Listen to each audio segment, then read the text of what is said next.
ఒకే రకమైన ఎరువులు మితిమీరి వాడకంతో భూముల సారాన్ని కోల్పోతున్నాయి. ఫలితంగా ఉత్పత్తుల నాణ్యత క్షీణించి వ్యవసాయం మనుగడను దెబ్బతీసే ప్రమాద ఘంటికలు మోగుతున్నాయి. దీన్ని గుర్తించిన రైతాంగం ఇటీవలి కాలంలో రసాయన ఎరువులకు ప్రత్యామ్నాయంగా జీవన ఎరువులు, సూక్ష్మ పోషకాల వాడకాన్ని సాగులో భాగంగా చేసుకుంటున్నారు. వివిధ పంటల్లో ద్వితీయ మరియు సూక్ష్మ పోషకాల వాడకం ఉపయోగాల గురించి ఇప్పుడు తెలుసుకుందాం.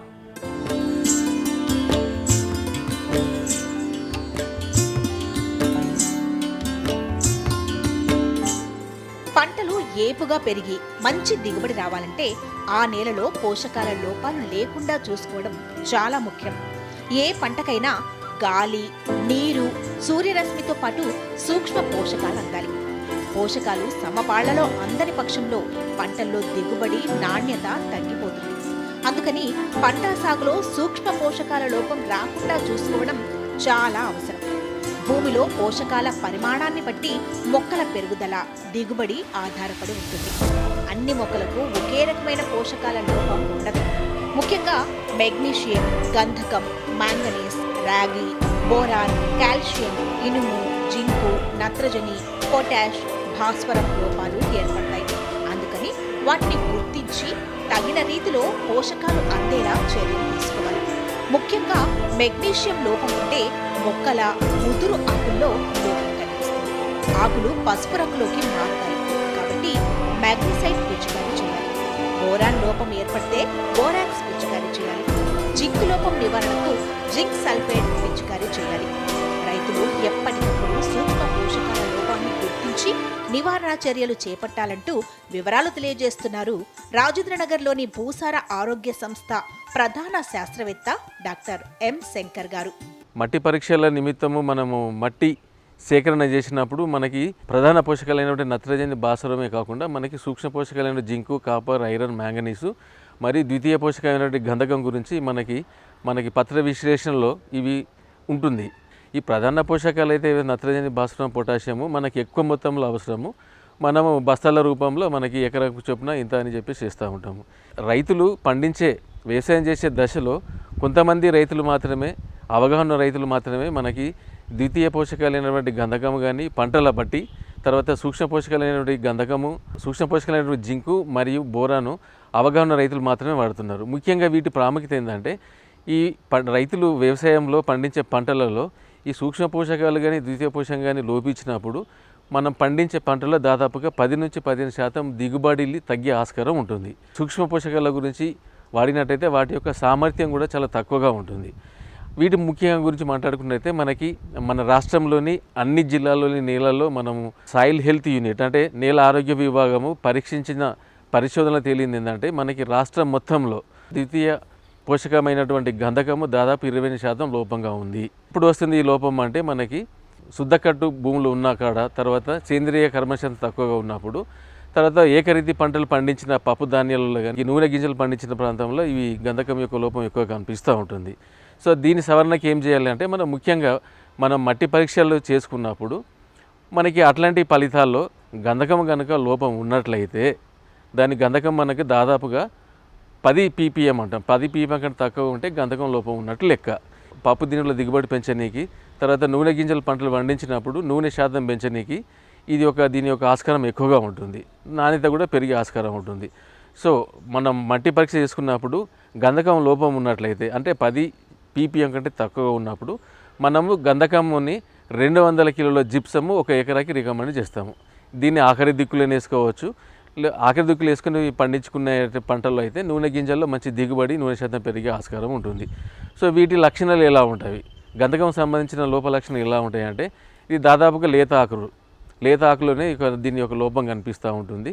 తర్వాత ఈ లోపం ఎక్కువగా ఉన్నట్లయితే ఈ లేత ఆకుల్లో మనకి వి షేపులో అంటే ఇన్వర్టెడ్ కప్ షేప్ అంటాం కదా, అది ముడుచుకుపోవడము లేదంటే పత్రరహితం అవ్వడము, కుంచుకుపోవడం అనేది ఎక్కువగా జరుగుతూ ఉంటుంది. ఇది ముఖ్యంగా మనకి ఆయిల్స్ అంటే నూనె గింజల పంటలైనటువంటి పొద్దుతిరుగుడు లేదంటే వేరుశెనగలో కనిపిస్తుంది. కొన్ని పంటల్లో కూడా గంధకం ఎక్కువగా మనం అన్ని నెలల్లో చూస్తూ ఉంటాం. ఎందుకంటే ఏకరీతి పంటలు పండించి ద్వితీయ పోషకం కానీ గంధకం సంబంధించిన లేని అటువంటి సూటి ఎరువులు వాడడం వల్ల ఈ యొక్క లోపం ఎక్కువగా ఏర్పడుతుంది. ఎందుకంటే పంట తర్వాత పంట పండిస్తూ ఉన్నాము, గంధకం కావాల్సిన అంటే మొక్కలకు అన్ని పోషకాలు అవసరం.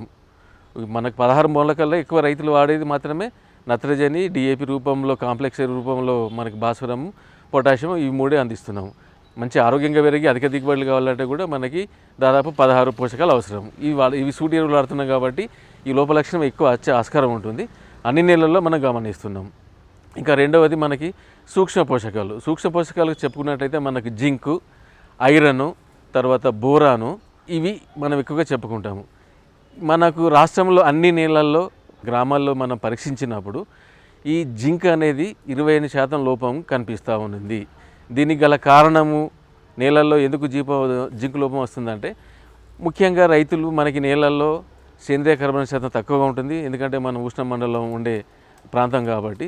తర్వాత వెనకటికి వ్యవసాయానికి ఇప్పటికి వ్యవసాయం చూసుకున్నప్పుడు వెనకట మనకి సేంద్రియ ఎరువులతో వ్యవసాయం చేసేవాళ్ళు. అందుకని సేంద్రియ కర్బన శాతము నేలలో ఎక్కువగా ఉండేది. ఇప్పుడు ఆ పరిస్థితి లేదు.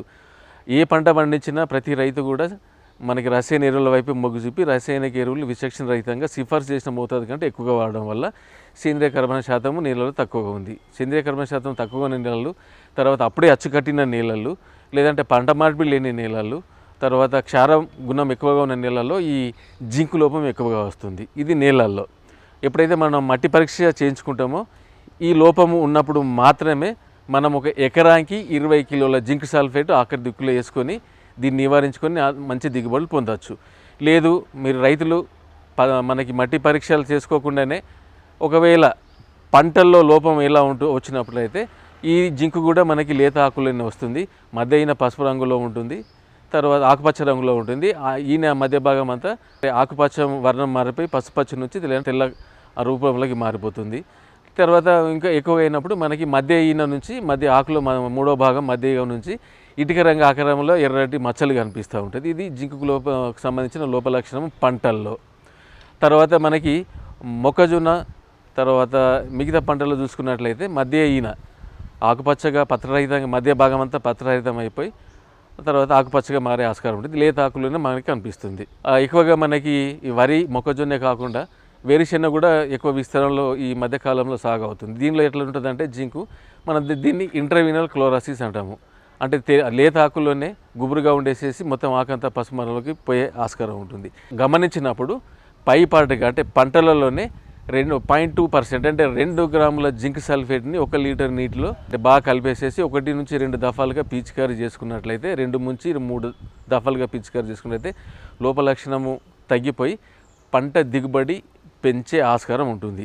ఈ జింక్ యొక్క ముఖ్య పాత్ర ఏంటంటే ఈ సూక్ష్మ పోషకాలు ఏదైనా కానీ జింక్ కానీ, ఇనుము కానీ, బోరాన్ కానీ ఇవి పంటల యొక్క జీవన క్రియలలో వాటి యొక్క ఎంజైమ్స్లో వాటి యొక్క ఉపయోగపడే అమినో యాసిడ్స్ కానీ, తర్వాత ఎంజైమ్స్లో కానీ, లేదంటే గ్రోత్ మనకి పెరుగుదలలో ఎక్కువగా ఉపయోగపడే ఆస్కారం ఉంటుంది. కాబట్టి జింక్ వాడుకున్నట్లయితే కొంచెం నిరోధక శక్తి పెరుగుతో పాటుగా పెరుగుదల ఎక్కువగా ఉండి మనకి అధిక దిగుబడి, మంచి నాణ్యమైన దిగుబడి పొందే ఆస్కారం ఉంటుంది.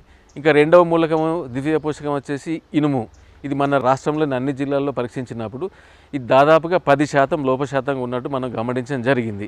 ఇది ఎక్కువగా మనకి ఆరుతడి పంటల్లో లేదంటే యాసంగి మొదటి దశలో నార్లు పోసినప్పుడు నాట్లు వేసుకున్న దశలో ఈ లోపం ఎక్కువగా మనకి వరిలో కనిపిస్తూ ఉంటుంది. ఏ పంటలో అయినా కానీ యాసంగిలో పండించే మొక్కజొన్న, వరితో పాటుగా మనకి వేరుశెనగలో కూడా ఈ యొక్క లోపలక్షణము గ్రహించవచ్చు. ఇది మొత్తంగా ఎట్లా కనిపిస్తుంది అంటే మొదటి దశలోనే దాదాపు 20 నుంచి 25 రోజుల లోపే ఈ లోపలక్షణం ఉంటుంది. ఎట్లా ఉంటుందంటే పెరుగుతున్న పంటల్లో మొత్తం పత్రరహితం అయిపోయి తెల్లగా కనిపిస్తూ ఉంటుంది. సో దీని మరి ముఖ్య ఉద్దేశం ఏంటంటే మట్టి పరీక్ష చేసుకొని లోపం ఉన్నట్లయితే ఈ ఇనుముకు సంబంధించి రసాయనిక ఎరువులు అందుబాటులో ఉన్నప్పటికీ దయచేసి రైతులు మీరు ఆఖరి దిక్కులో వేయకండి.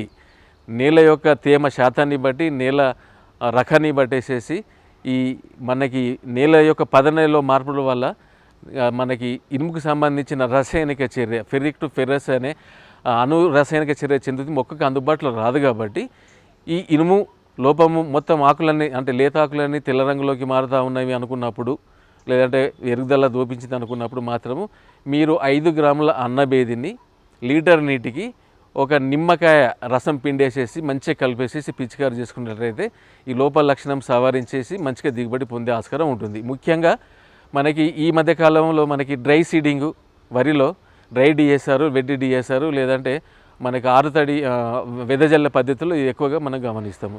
ఇంకో మూడవ లోహం వచ్చేసి మూలకం వచ్చేసి బోరాను. ఈ బోరాన్ ఎక్కువగా ఏంటంటే మనకి రసాయనిక ఎరువులు విపరీతమైన సిఫార్సు చేసిన దానికంటే ఎక్కువ అవ్వడం వల్ల ఈ రసాయనిక ప్రతిచర్య వల్ల బోరాను ఒకవేళ భూమిలో ఉన్నా కూడా మొక్కకు అందుబాటులో రాకుండా కనిపిస్తూ ఉంది. ఎక్కడ చూసినా కానీ వరి పండించే రైతులు తాళ్ళు ఎక్కువగా పోతుంది అంటారు. ఎక్కువగా అంటే మనకి కాండం దొలిచి పురుగుకి చూసుకున్నట్లయితే అది పీకితే ఊస వస్తుంది. ఇది బోరాన్ లోపం ఎక్కువ ఉన్నప్పుడు పీకితే రాదు, మొత్తం తెల్ల కంకులు ఎక్కువ వచ్చే ఆస్కారం ఉంటుంది. ఎక్కడ అంటే అన్ని రకాల నీళ్ళల్లో భాస్వరం ఎరువులు పైపాటకి ఎక్కువ వాడినప్పుడు ఇది ఎక్కువగా వస్తూ ఉండింది. దీని లోపం మన రాష్ట్రంలో దాదాపు 34% నుంచి 40% దాకా పోయే ఆస్కారం ఉంటుంది. ఎందుకంటే మనం రసాయనిక ఎరువులు సూర్య ఎరువులు వాడుతున్నాం కాబట్టి. ఇది బోరాను యొక్క ముఖ్య ఉపయోగం ఏంటంటే ఈ పెరుగుదలకి, తర్వాత పుప్పడి పెంచడానికి, తర్వాత పరపరాగ సంపర్కం జరగడానికి దీని యొక్క అవసరం ఎక్కువగా ఉంటుంది. విత్తనం గట్టిపడిన కూడా ఈ బోరాన్ చాలా అవసరం. మట్టి పరీక్ష చేసుకున్నప్పుడు లోపం ఉన్నట్లయితే 4 కిలోల బోరాక్స్ ఒక ఎకరానికి వాడాలి. లేదు అంటే మనకి పంటల్లో కనిపించినట్లయితే లోప లక్షణం కనిపించినట్లయితే 1 గ్రాము బోరాక్స్ లీటర్ నీటికి కలిపి పిచికారీ చేసుకున్నట్లయితే ఇది అంటే లోప లక్షణం సవరించుకొని మంచిగా దిగుబడి పొందే ఆస్కారం ఉంటుంది.